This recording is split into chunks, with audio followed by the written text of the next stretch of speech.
Welcome everybody. This is lesson number 4 in this new series that we've begun on Solomon. We're calling this series Building with Wisdom. It's out of the end of 1 Chronicles and the first few chapters of 2 Chronicles. I hope you have your Bible with you open to 2 Chronicles chapter 1 today, and also I hope you have the listening guide. You'll find that the same place you found this video. Scroll down and click on it and download it and print it out. And then there are some blanks to fill in as we move through the lesson. But most importantly, there are some discussion questions there for you and your small group to work through after the lesson. Before we jump into the lesson though, let's pray, shall we? Father, no matter what we feel called by you to be putting our hand to be building, whether it's a family or a business or a church or a ministry or a community, our prayer is that you'll help us to do it with wisdom that comes from you. Our prayer is that you'll order our steps and incline our hearts.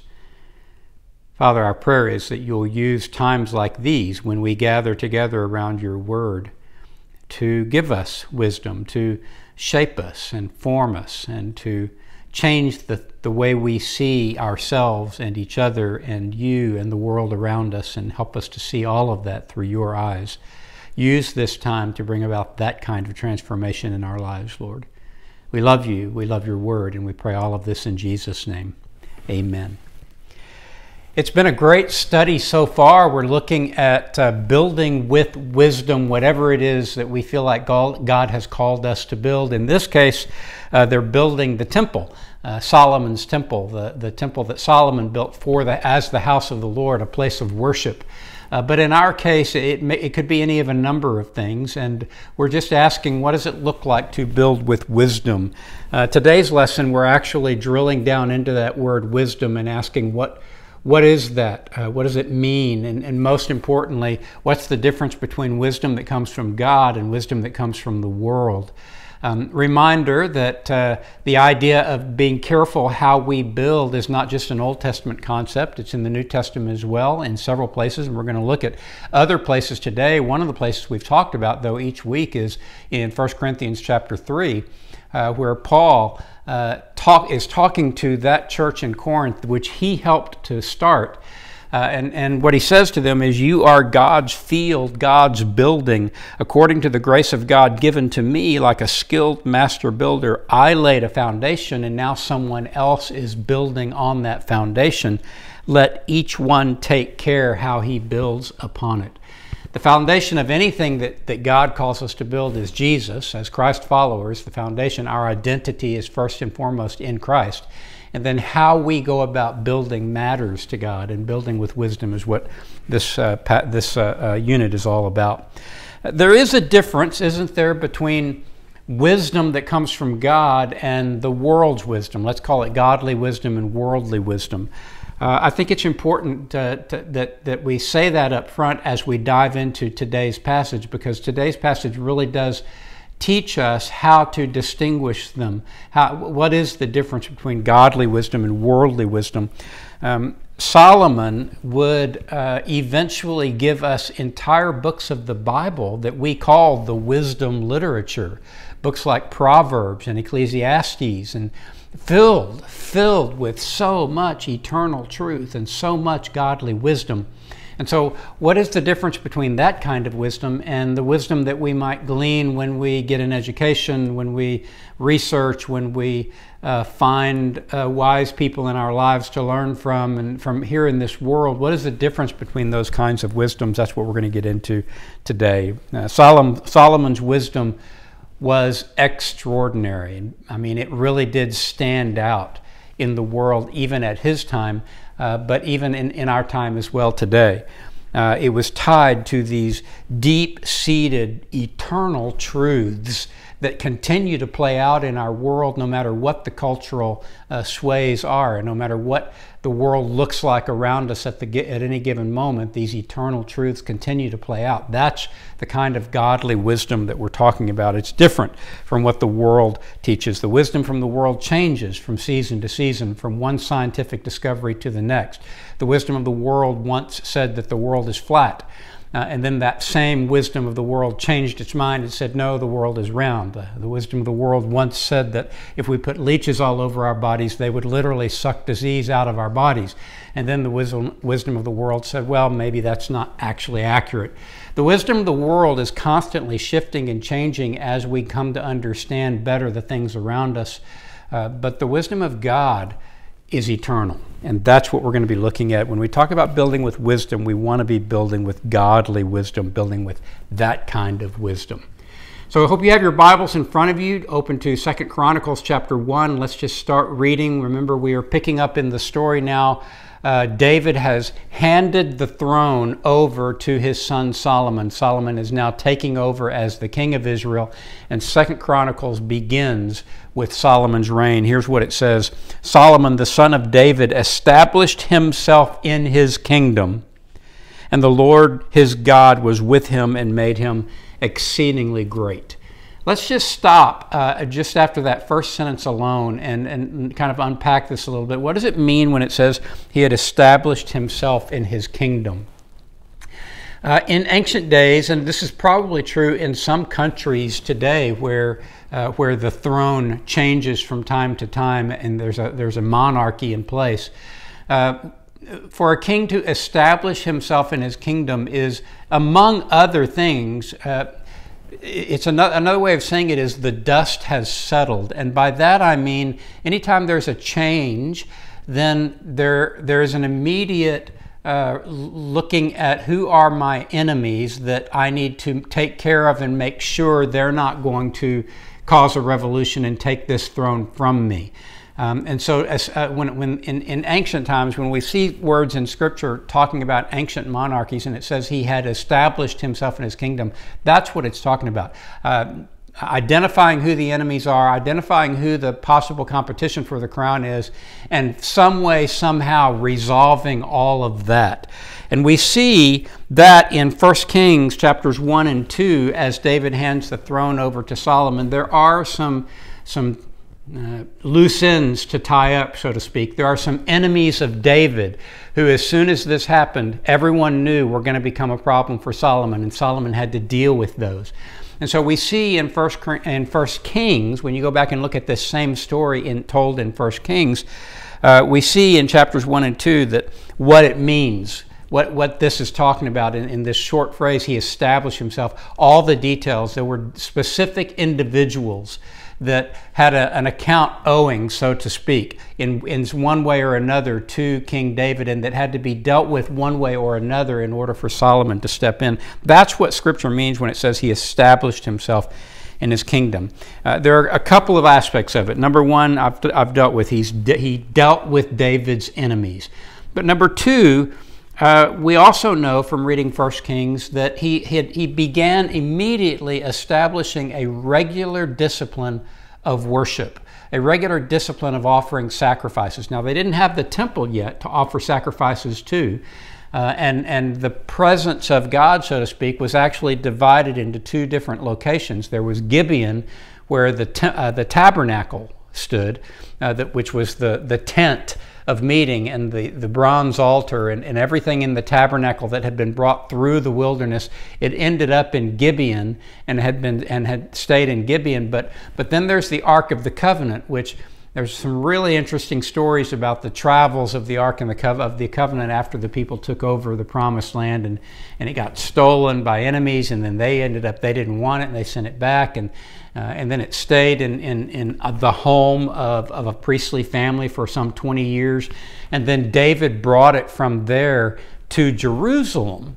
And so the Ark of the Covenant is in Jerusalem, but the tabernacle is in Gibeon. And so what Solomon started doing is he started offering sacrifices, but he did it in different locations at the places that they would refer to, Scripture refers to as the high places. 1 Kings chapter 3 Solomon loved the Lord. This is in verse 3 of chapter 3. Solomon loved the Lord, walking in the statutes of David his father. Only he sacrificed and made offerings at the high places. The high places were literally geographically high, or in some cases may have been built up high, but they were geographically high places with beautiful sights, and those became places of worship for all the people who had been there even before the people of Israel, to worship to other gods. These high places naturally lent themselves to an attitude of worship, and so when the people came into the Promised Land, God instructed them, I want you to destroy all of these high places, all of these worship centers to other gods, but they didn't destroy them, and they remained. And so even though the good news is Solomon was making sacrifices to the correct God, the bad news is he was not always doing it in the places that he was supposed to be doing it. He was using some of these high places to do that. Now there's some foreshadowing there. That's foreshadowing in 1 Kings chapter 3, because that will eventually become a big problem for Solomon. Solomon, as you may know, he ends up having many, many wives, many of whom were not Jewish, many of whom had their own gods that they worshiped.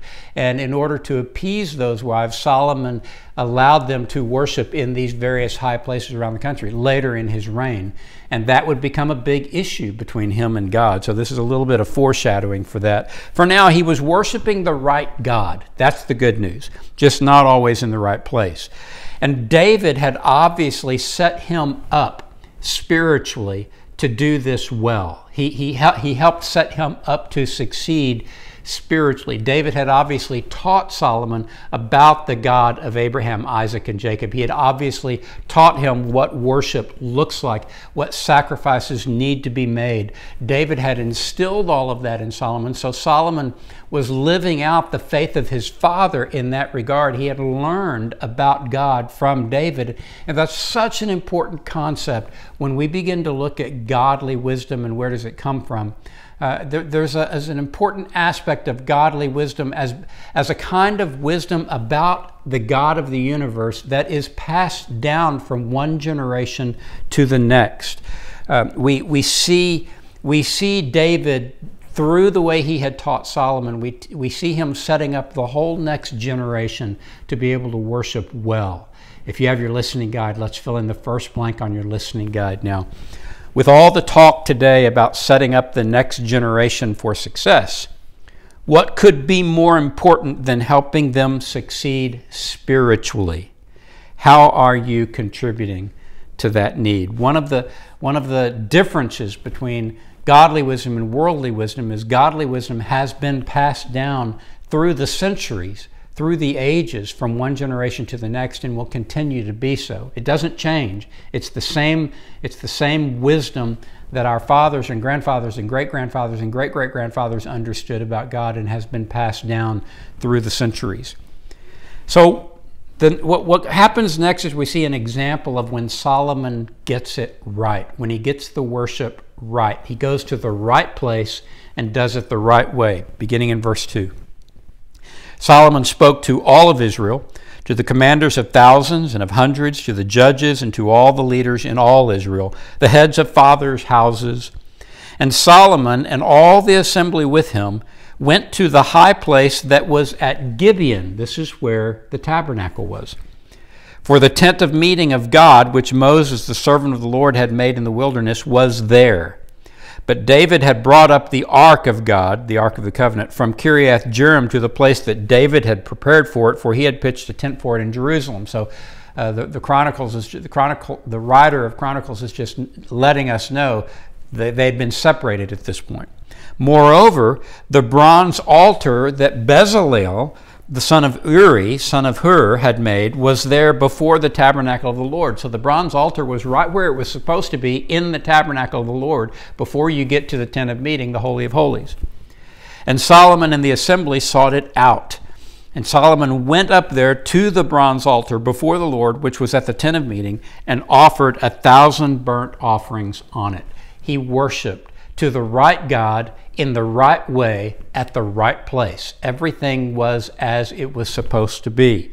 He led all of his leaders to do the same thing. And so we see Solomon's walking in his father's footsteps here in terms of the relationship with God. His father is the man after God's own heart. And so we see Solomon walking in those same ways. From the beginning of Solomon's reign. From the very beginning of his reign, he was seeking God's face and seeking God's will, seeking God's hand, seeking God's protection. He was seeking after the God of his fathers.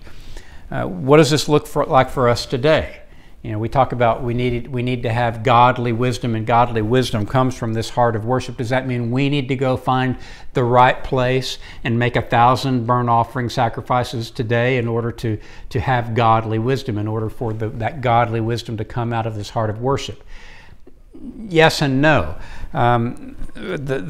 Paul gives us a much clearer understanding of what true worship looks like now that the Holy Spirit has descended, now that the Holy Spirit has come into each of us as believers. What does worship look like now for us? And in Romans chapter 12, listen to what he says. He says, "I appeal to you, therefore, brothers, by the mercies of God, to present your bodies as a living sacrifice, holy and acceptable to God, which is your spiritual worship.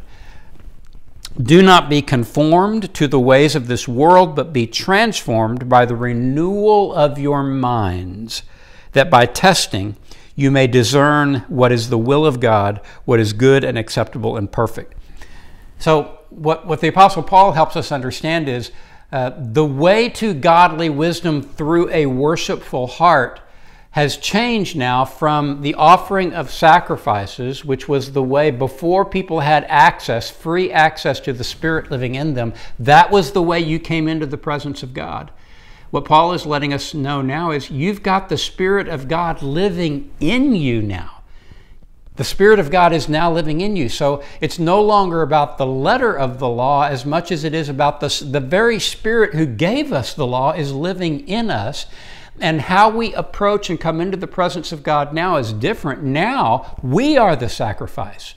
We are the sacrifice.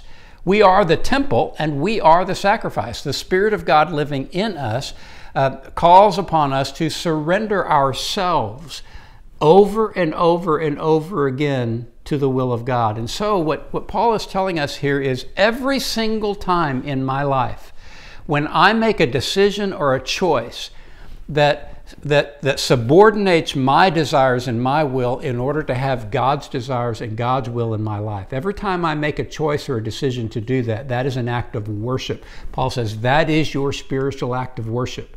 That is proving the goodness of the will, the perfect nature of the will of God. You're proving it over and over again every time you choose to do that. That is our act of worship. And by doing that, we are realizing we are no longer doing things the way the world does it. We're not being conformed to the ways of this world, but we're being transformed. Godly wisdom emanates out of godly worship, out of the worshipful heart. If you have your listening guide, let's fill in the next blank on your listening guide.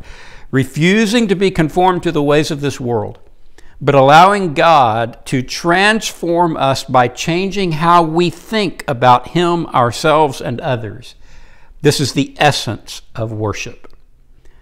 Allowing God to change how we think about Him and about ourselves and about others. The transformation by the renewal of your mind. This is the essence of worship. Keep going. We were created for such worship. It's what we were created to do. We were created to surrender ourselves to the Lord and to allow the Holy Spirit to enter into us and to allow the Holy Spirit to then begin to transform how we see the world around us. That is our spiritual act of worship as a result of the presence of the Spirit. But this sacrifice that Solomon made in this instance wasn't like the others. It brought about a different kind of result than any of the other sacrifices had ever brought before. Watch what happens. Verse 7, in that night after the sacrifices, in that night, God appeared to Solomon and said to him, ask what I shall give you. In other words, what do you want from me, Solomon? How can I help you? What do you need from me? And Solomon said to God, you have shown great and steadfast love to David, my father, and have made me king in his place. O Lord God, let your word to David, my father, be now fulfilled. For you have made me king over a people as numerous as the dust of the earth. In other words, this job that you have given me, this assignment that you've given me is overwhelming. Give me now, verse 10, give me now wisdom and knowledge to go out and come in before this people. For who can govern this people of yours, which is so great?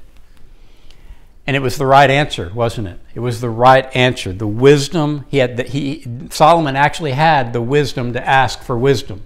Listen, anytime God says to me or to you, what do you want? Anytime we sense the Lord saying, what is it that you want?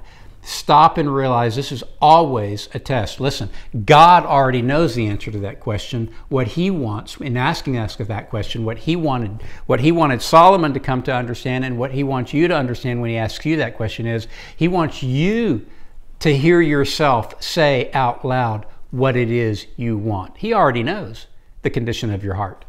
He wants you to understand the condition of your heart. And our saying what we want is the best way to reveal the condition of our heart. And that's what he did with Solomon. He asked Solomon that question that would reveal the condition of his heart. And he had the right answer. He had the right answer. And when it says, I want wisdom and knowledge to go out and come in before the people, that is an English translation of an actual Hebrew phrase. Going out and coming in. Going out and coming in was a phrase that was designed to explain walking about freely in a period of peace. It evokes. Here's an idea. It evokes the same kind of feelings as the words for us who travel all the time. You are now free to walk about the cabin freely. Right? Everything's calm. There's no more turbulence. Everything, it's safe to do this. The going out and coming in, that is a phrase that is intended to say peace, in a time of peace. And so what Solomon is asking for here is, I want the wisdom to be able to lead my people well in a time of peace and prosperity as opposed to turmoil. I don't want wars. I don't want to be leading my people to fight wars. I want to have the wisdom to know how to lead them in a way that keeps us in a time of peace, to go out and come in. It's not a kind of wisdom that Solomon could get from reading books, right? It's not a kind of, godly wisdom is not a kind of wisdom that we can get by going to college and getting a degree. It's not a kind of wisdom that we can get from Google searches. It's not a kind of wisdom that our research will ever give us. It's not a kind of wisdom that we can get by going out and seeking all the wise sages in the world to tell us what they've learned from their lives, unless they are speaking God's word. It is a kind of wisdom that can only come from the God of the universe, who exists across all of time and who understands every bit of what's going on around us and why it's happening that way. It is a wisdom that is chock full of eternal truths. It matters, in other words. It matters. In James, the book of James, James describes this kind of wisdom that comes from above. Listen to what he says in James 3:17.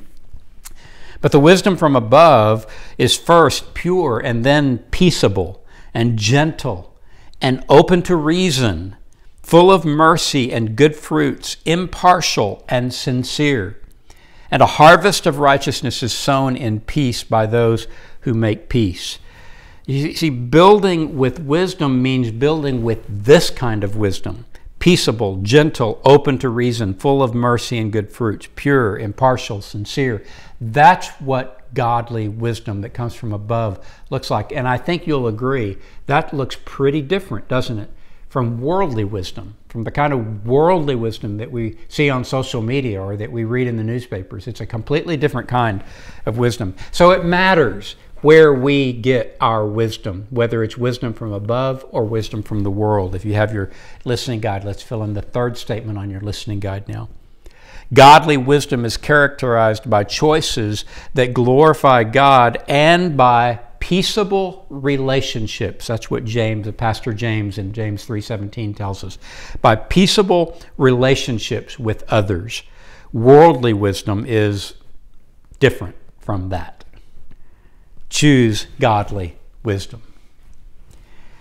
So God was pleased with Solomon's request, and we see that in the last bit of the passage that we're going to look at, beginning in verse 11. God answered Solomon, because this was in your heart. Listen, it's not just because Solomon chose the right words to say to God. That's not it. God is saying, because this came from this kind of heart, because you had the why right. Not just the what was coming out, but you had the why right from your heart. Because this was in your heart, and you have not asked for possessions, wealth, honor, or the life of those who hate you, and have not even asked for long life yourself, but have asked for wisdom and knowledge for yourself, that you may govern my people over whom I have made you king. Wisdom and knowledge are granted to you. It's what you've asked for. I will give you that godly wisdom. I will also give you riches, possessions, and honor. There was a bonus gift here, right? A bonus gift, such as none of the kings had who were before you, and none after you shall have the like. So Solomon came from the high place at Gibeon, from before the tent of meeting, to Jerusalem, and he reigned over Israel.